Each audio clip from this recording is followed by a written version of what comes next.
Saudara-saudari dan anak-anak yang terkasih dalam Kristus, dari Novisiat SVD Kuburuteng Manggarai Flores NTT, saya Pastor Freddy Jahadin SVD menyampaikan ucapan selamat jumpa lagi lewat siraman rohani. Hari ini Senin 28 September 2020. Injil hari ini diambil dari Lukas bab 9 ayat 46 sampai 50. Kita diingatkan untuk selalu rendah hati dan siap melayani orang-orang kecil. Marilah kita berdoa memohon penerangan Roh Kudus. Dalam nama Bapa dan Putra dan Roh Kudus. Amin.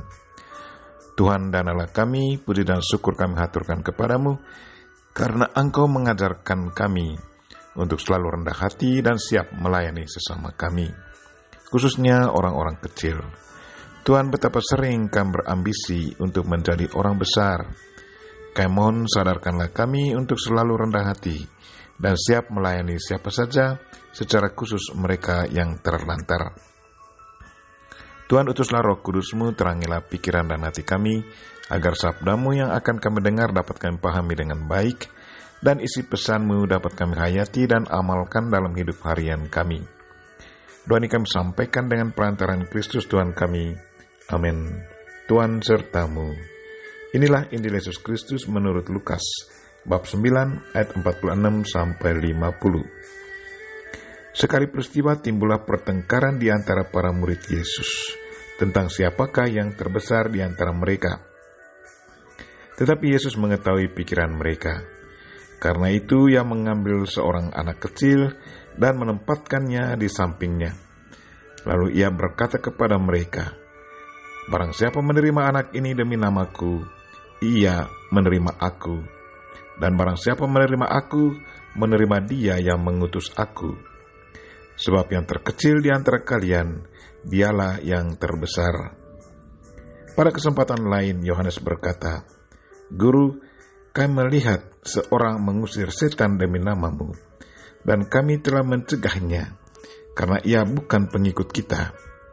Tetapi Yesus menjawab, "Jangan kalian cegah, sebab barang siapa tidak melawan kalian, dia memihak kalian."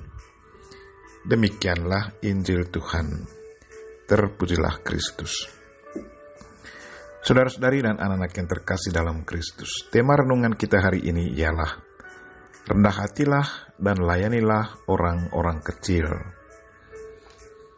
Untuk menjelaskan siapa yang terbesar di antara para murid, Yesus mengambil seorang anak kecil dan menempatkannya di sampingnya dan berkata, "Barang siapa menyambut anak ini dalam namaku, ia menyambut aku, dan barang siapa yang menyambut aku, ia menyambut dia yang mengutus aku. Karena yang terkecil di antara kamu, sekalian dialah yang terbesar."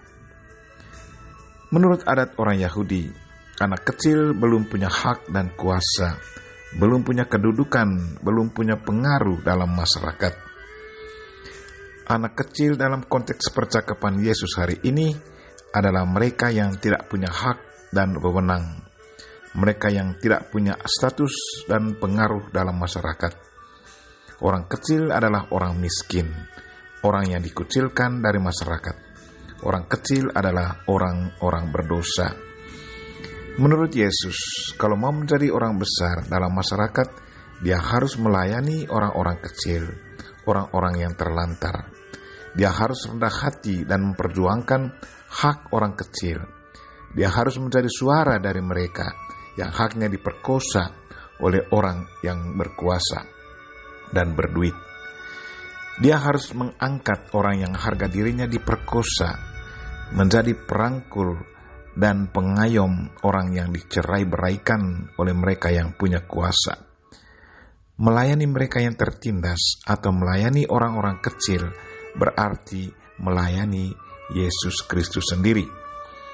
Marilah saudara-saudari dan anak-anak yang terkasih, promosikanlah semangat rendah hati dan melayani orang-orang kecil. Sikap dan semangat hidup seperti inilah yang selalu diharapkan oleh Kristus dari kita, para pengikutnya. Semakin kita promosikan sikap rendah hati dan selalu melayani orang-orang kecil dengan penuh sukacita, maka kita akan menjadi besar di mata Tuhan. Kita berdoa semoga Tuhan menyadarkan kita untuk selalu rendah hati dan dengan senang hati melayani orang-orang kecil, orang-orang yang dikucilkan dalam masyarakat.